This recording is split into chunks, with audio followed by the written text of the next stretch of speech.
ప్రియ దేవుని బిడ్డలారా, బైబిల్ చదవటం వినటం వల్ల మనలో విశ్వాసం పెరుగుతుంది. మన మార్గానికి త్రోవ చూపుతుంది. సమస్త జనులను శిష్యులనుగా చేయుడి మత్తయి 28:19 వచనంలో దేవుని వాక్యం తెలియచేస్తోంది. తెలుగు బైబిల్స్ను ఆర్ఆర్కే మూర్తి గారు రీసెర్చ్ చేసి విశ్లేషణ చేసిన బైబిల్లోని ప్రతి అధ్యాయాలను వచనాలను వరుస క్రమంలో అనగా ఆదికాండం నుండి ప్రకటనా గ్రంథం వరకు ఇవ్వబడుతుంది. ప్రతి ఒక్కరూ ఆధ్యాత్మికంగా విశ్వాసంలో బలపడి మీ జీవితంలో ఎదుర్కొంటున్న సమస్యల నుండి విడుదల పొందండి. ప్రతి ఒక్కరూ మీ దీవెన టీవీని సబ్స్క్రైబ్ చేసి ఈ వాక్యాన్ని లైక్ చేసి మీ మిత్రులకు బంధువులకు షేర్ చేయండి. దేవుని సువార్తను ప్రకటింపబడుటలో మీరు పాలిభాగస్తులు కండి. ప్రియ సోదరీ సోదరులారా, లేవియకాండం 15వ అధ్యాయం 1వ వచనం నుండి జాగ్రత్తగా వినండి. యెహోవా మోషే అహరోనులకు చెప్పినదంతా వారు ఇశ్రాయేలీయులకు చెప్పారు. ఒకని దేహమందు స్రావం ఉంటే ఆ స్రావము వలన వాడు అపవిత్రుడవుతాడు. ఆ స్రావము కారినా కారకపోయినా తన దేహస్థితిని బట్టి వాడు అపవిత్రుడే. ఆ రోగి పండుకునే ప్రతి పరుపు అపవిత్రం. వాడు కూర్చుండే ప్రతి ఆసనం అపవిత్రం. వాని పరుపు ముట్టినవాడు తన బట్టలు ఉతుక్కొని నీళ్లతో స్నానం చేసి సాయంకాలం వరకు అపవిత్రుడై ఉంటాడు. అటివాడు కూర్చున్న ఆసనం మీద మరెవరైనా కూర్చుంటే అలా కూర్చున్నవాడు తన బట్టలు ఉతుక్కొని నీళ్లతో స్నానం చేసి సాయంకాలం వరకు అపవిత్రుడై ఉంటాడు. స్రావం గల వాని దేహము ముట్టేవాడు తన బట్టలు ఉతుక్కొని నీళ్లతో స్నానం చేసి సాయంకాలం వరకు అపవిత్రుడై ఉంటాడు. స్రావం గలవాడు పవిత్రుల మీద ఉమ్మివేసిన ఎడల వాడు తన బట్టలు ఉతుక్కొని నీళ్లతో స్నానం చేసి సాయంకాలం వరకు అపవిత్రుడై ఉంటాడు. స్రావం గలవాడు కూర్చుండే ప్రతి పల్లము అపవిత్రం. వాని క్రింద ఉన్న ఏ వస్తువునైనా ముట్టే ప్రతివాడు సాయంకాలం వరకు అపవిత్రుడై ఉంటాడు. వాటిని మోసేవాడు తన బట్టలను ఉతుక్కొని నీళ్లతో స్నానం చేసి సాయంకాలం వరకు అపవిత్రుడై ఉంటాడు. స్రావం గలవాడు నీళ్లతో చేతులు కడుక్కోకుండా ఎవణ్ణి ముట్టుతాడో వాడు బట్టలు ఉతుక్కొని నీళ్లతో స్నానం చేసి సాయంకాలం వరకు అపవిత్రుడై ఉంటాడు. స్రావం గలవాడు ముట్టుకున్న మట్టి పాత్రను పగులగొట్టాలి. ప్రతి చెక్క పాత్రను నీళ్లతో కడగాలి.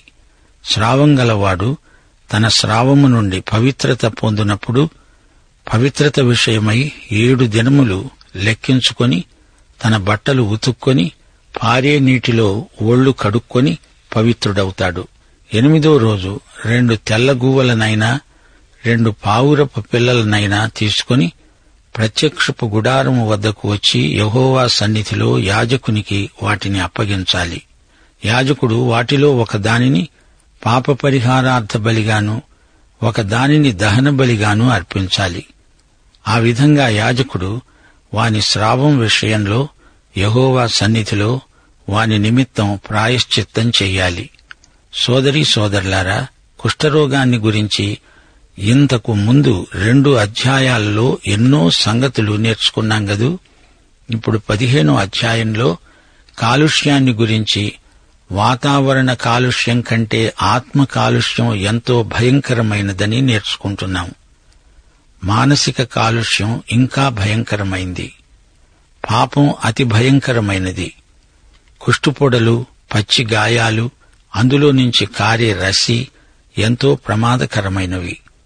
మానవ స్వభావం సమస్త కాలుష్యాలకు పుట్టినిల్లు. మానవుడు తన స్వభావ సిద్ధమైన పాపము చేత ఎందరినో పాడు చేస్తాడు. పాప కాలుష్యం కలుషాలను ప్రసారం చేస్తుంది. ఈ 15వ అధ్యాయం మానవ స్వభావానికి అద్దం పడుతుంది. ఏ మానవ శరీరీ కూడా అతిశయించడానికి వీల్లేదు. మానవునిలోని ప్రతి అణువు సమస్త కలుషాలతో నిండి నిబిడీకృతమై ఉన్నది. అన్ని రకాల కుష్టు కంటే స్రావమున్న కుష్టు చాలా ప్రమాదకరం. కుష్ఠురోగ క్రిములు చర్మాన్ని చీల్చుకొని బయటకు వస్తాయి. ఈ క్రిములు స్పర్శ చేత ఇతరులలో ప్రవేశిస్తాయి. మనిషి శరీరంలో గాయం ఉంటే అదే క్రిములకు ప్రవేశద్వారం. కుష్ఠుస్రావ రోగులు ఈ విధంగా క్రిమివాహకులై ఈ రోగాన్ని అనేకులకు పంచిపెడతారు. రోగి పదే పదే శరీరాన్ని కడుక్కోవాలి, తన పరిసరాలను శుభ్రంగా ఉంచుకోవాలి. ఇతరులను ముట్టకూడదు. వేడి నీళ్లు, సబ్బు ఎక్కువగా వాడాలి. స్రావరోగాన్ని గురించిన జాగ్రత్తలు ఎన్నో ఈ అధ్యాయంలో హెచ్చరించబడ్డాయి. కుష్ఠురోగం ఒక్క రోజులో బయటపడేది కాదు, ఎప్పుడో ఒకప్పుడు బయటపడకపోదు. అది అట్టే కాలం దాగదు. ఈ స్రావరోగంలో మనకు కొన్ని పాఠాలు లభిస్తాయి. మానవుని భావజీవితం పాపకాలుష్యం చేత క్రియారూపంలో స్రవిస్తుంది. ఆదికాండం 6వ అధ్యాయం 5వ వచనం, నరుల చెడుతనము భూమి మీద గొప్పదని, వారి హృదయం యొక్క వారి తలంపులలోని ఊహ అంతా ఎల్లప్పుడూ కేవలం చెడ్డదని యెహోవా చూచాడు. అందుకే యోబు అన్నాడు, పాప సహితునిలో నుండి పాపరహితుడు పుట్టగలిగిన ఎంత మేలు! అలాగున ఎవడునూ పుట్టనేరడు. యోబు 14వ అధ్యాయం 4వ వచనం. కీర్తనలు 19 వచనం 12, తన పొరపాట్లు కనుగొనగలవాడెవడు? నేను రహస్యముగా చేసిన తప్పులు క్షమించి నన్ను నిర్దోషినిగా తీర్చుదేవా. అపొస్తలుడైన పౌలు రోమాపత్రిక 7వ అధ్యాయం 18వ వచనంలో అదే మాట అంటున్నాడు. నాయందు అనగా నా శరీరమందు మంచిది ఏదీ నివసింపదని నేనెరుగుదును. మేలైనది చేయవలననే కోరిక నాకు కలుగుతున్నది గాని దానిని చేయడం నాకు కలుగుటలేదు. ఇది ఒక రహస్యం, అది నీకే గాని ఇతరులకు తెలియదు. ప్రతి ఒక్కరి అంతరంగ సమస్య ఇదే. అయితే ఈ రహస్య పాపం నీ నుండి ఇతరులకు స్రవిస్తుంది గనుక ఇది ఆధ్యాత్మిక స్రావరోగం. ఈ లోకంలో ఎవడు పాపం చేసినా అది నీవు మానసికంగానో క్రియారూపంలోనో ఎప్పుడైనా చేసి ఉండవచ్చు. ఆత్మ పరీక్ష చేసుకుంటే బోధపడుతుంది. ప్రతి మానవుడు తన హృదయపు అట్టడుగున పేరుకొని ఉన్న నీచ ప్రవృత్తిని ఇతరులకు చెప్పడానికి ఇష్టపడడు. ఒక్క మాట చెబుతాను, మహాపాపి ఎవడైనా ఉంటే అతని హృదయంలో ఏముందో నాకు తెలియదు గాని మహాభక్తుడిని చలామణి అవుతున్న వ్యక్తిలో ఆ పాపాలన్నీ ఉండవచ్చు. నీకుండే పాపాల కందిరీగల పుట్ట కదిలించి చూడు. ఎందుకని కొందరు తమ పాపాలను ఒప్పుకోరు? ఎందుకనగా వాటిని ఇంకా అభ్యాసం చేస్తున్నారు కనుక. పనిచేసేవాడు పనిలో లీనమైపోతాడు. అలాగే పాపం చేసేవాడు ఒక పెద్ద పాపపు ముద్ద అయిపోతాడు. పాపి పాపినే కంటాడు, పాపి కొడుకు పాపే. అన్నదమ్ములు పాపులే, అక్క చెల్లెళ్ళు పాపులే. పాపం ఒక విషవలయం. మానవ జాతి అనే జలనిధి కలుషాలతో సాంద్రంగా నిండిపోయింది. మానవ జాతి అంతటా ఈ స్రావరోగం విజృంభిస్తూనే ఉంది. సాంఘిక పాపాలు, జాతీయ పాపాలు, వ్యక్తిగత పాపాలు, సామూహిక పాపాలు, మానవ చరిత్రలో ఏమున్నది గర్వకారణం? అంతా ఆద్యంతము ఇదొక పాప వక్రరేఖ. మురికి, రోత, కుళ్ళు, దుర్వాసన, అంటు అంతటా పర్యాప్తమవుతున్నాయి. లైంగిక పాపాలు, మానసిక పాపాలు, మాటల చేత, వైఖరుల చేత జరిగే పాపాలు కుష్ఠుస్రావ రోగానికి పర్యాయ పదాలు. అందుకే దావీదు రాజు గుండెలు బద్దలయ్యేలా ఆక్రందన చేశాడు. దేవా, నేను పవిత్రుడనగునట్లు హిస్సోపుతో నా పాపమును పరిహరించు. నా యందు శుద్ధ హృదయము కలుగ చెయ్యి. నా అంతరంగంలో స్థిరమైన మనస్సు నూతనముగా పుట్టించు.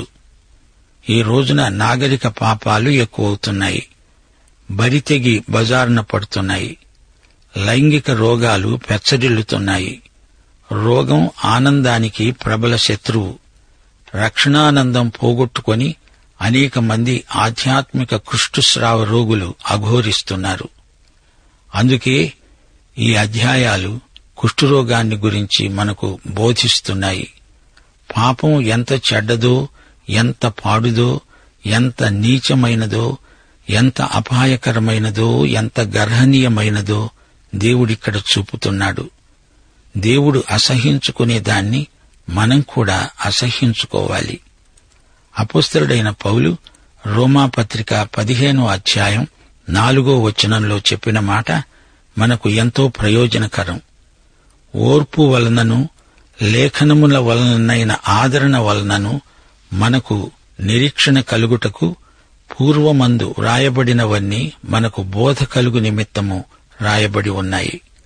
సోదరీ సోదరులారా, ఈ అధ్యాయంలోని విశేషాలన్నీ దేవుడు మోషే అహరోనుల ద్వారా ఇశ్రాయేలు ప్రజలకు ప్రబోధించాడు. మన ప్రధాన యాజకుడైన యేసుక్రీస్తు అహరోను కంటే శ్రేష్ఠుడు. ఆయన మనకు ఆదరణకర్త. ఆయన మన పట్ల కృపా కనికరము గలవాడు.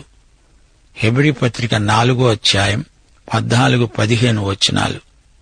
ఆకాశమండలము గుండా వెళ్లిన దేవుని కుమారుడైన యేసు అనే గొప్ప ప్రధాన యాజకుడు మనకు ఉన్నాడు గనుక మనము ఒప్పుకొనిన దానిని గట్టిగా చేపట్టుదము.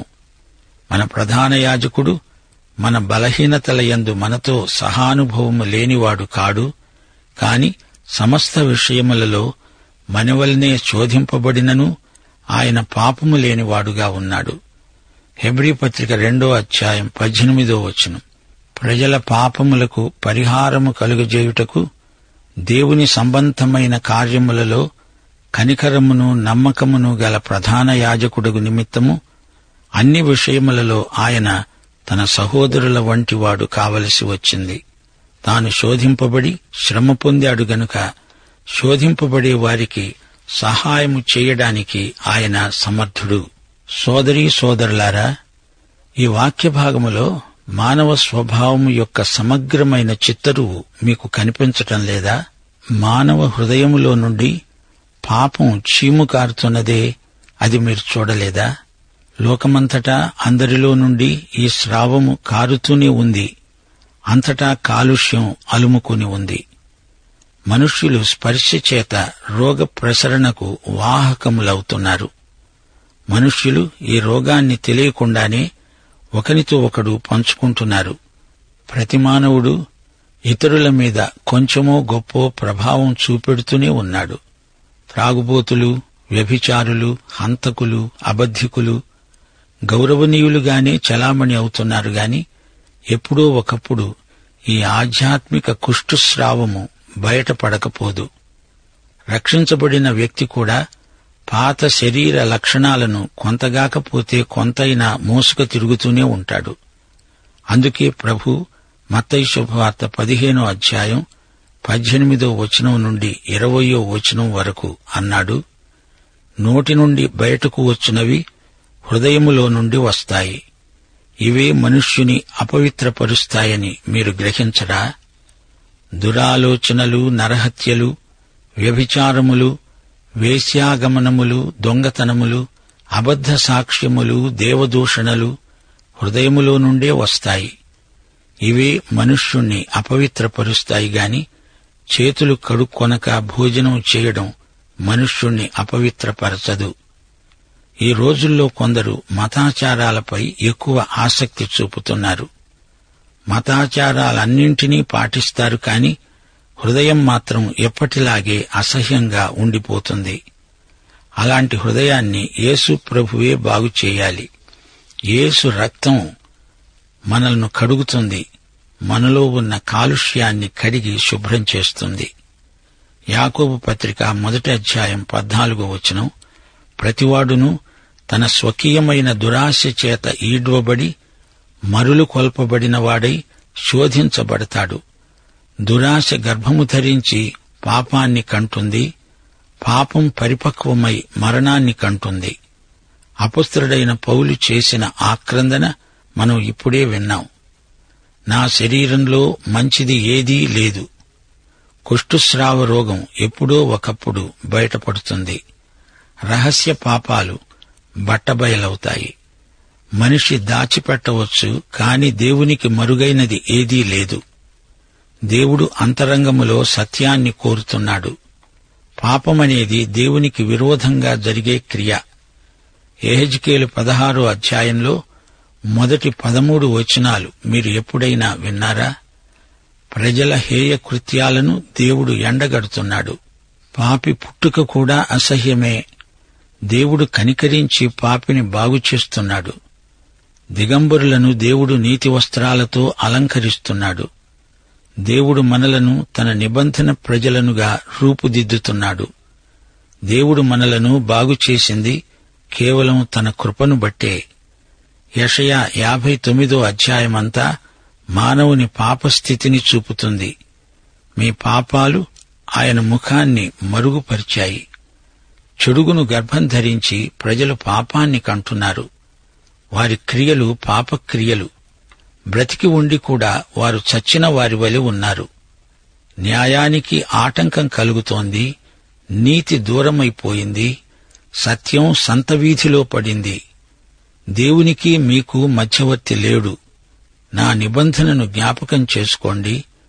మీ మీద ఉన్న నా ఆత్మ నేను మీ నోట నుండి, నీ పిల్లల నోటి నుండి, నీ పిల్లల పిల్లల నోటి నుండి ఈ కాలం మొదలుకొని ఎల్లప్పుడూ తొలగిపోవు.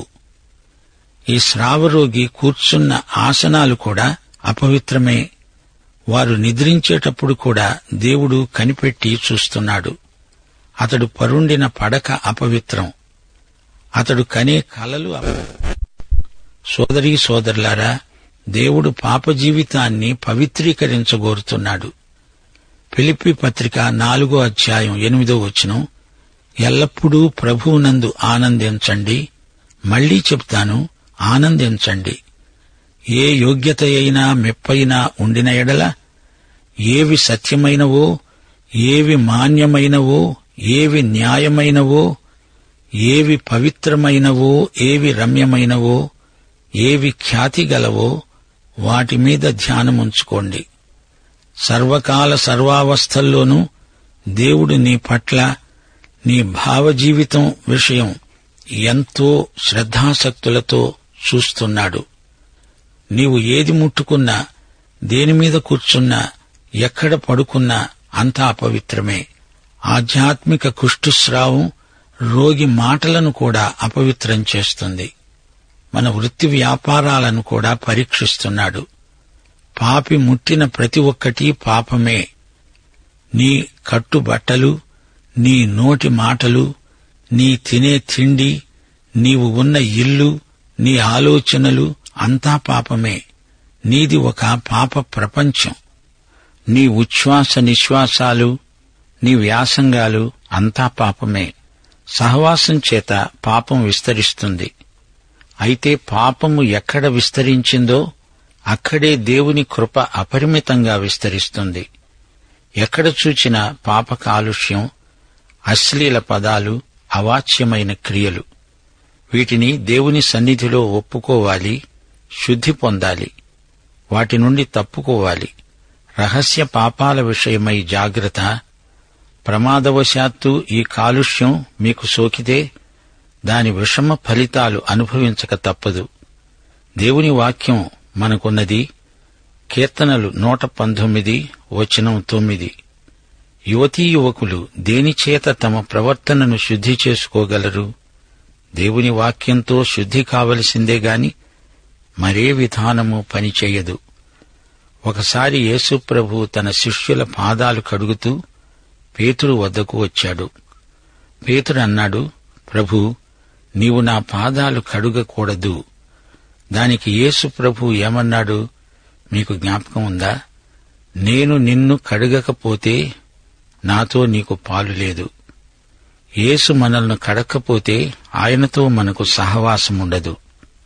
యోహాను సువార్త 15వ అధ్యాయం 3వ వచనం, ప్రభు తన శిష్యులతో అన్నాడు, నేను మీతో మాట్లాడిన మాటలను బట్టి మీరు పవిత్రులై ఉన్నారు. యోహాను సువార్త 17వ అధ్యాయం 17వ వచనంలో యేసు ప్రభు ప్రార్థిస్తూ అన్నాడు, తండ్రి, నీ సత్యముతో వారిని ప్రతిష్ఠ చెయ్యి. నీ వాక్యమే సత్యం. సోదరీ సోదరులారా, ఈ వాక్య భాగంలో నీరు, రక్తము కనపడుతున్నాయి. నీటితో స్నానం, ప్రాయశ్చిత్తం కోసం బలిరక్తం. రక్తం పాపం తాలూకు అపరాధాన్ని తొలగిస్తుంది. నీరు పాపపు డాగును కడిగివేస్తుంది. క్రీస్తు రక్తబలి ప్రతి మానవుని జీవితంలో రహస్య పాపానికి వర్తిస్తుంది. ముగింపులో కీర్తనలు 32:5 మీ దృష్టికి తెస్తాము. నా దోషమును కప్పుకొనక నీ ఎదుట నా పాపములను ఒప్పుకొన్నాను. నా అతిక్రమములు ఒప్పుకుంటాను. నా పాపదోషమును పరిహరించు. పాఠం ఇంతటితో సమాప్తం. ప్రార్థన చేసుకుందాం. కృపామయుడవైన మా దేవా, నీవు మాకు నేర్పిన ఈ సత్యాలు అనుదినము మా జీవితానికి మేము అన్వయించుకొని మేలు పొందడానికి మీ పరిశుద్ధాత్మ సహాయము మాకు అనుగ్రహించుమని, విధేయత గల మనస్సు మాకు దయచేసి మమ్మలను మీ నీతి మార్గములో నడిపించుమని, మహిమ పొందుమని, మా శ్రోతలందరినీ ప్రత్యేకముగా దీవించుమని యేసుక్రీస్తు వారి దివ్యనామమున ప్రార్థన చేస్తున్నాము తండ్రి. ఆమేన్.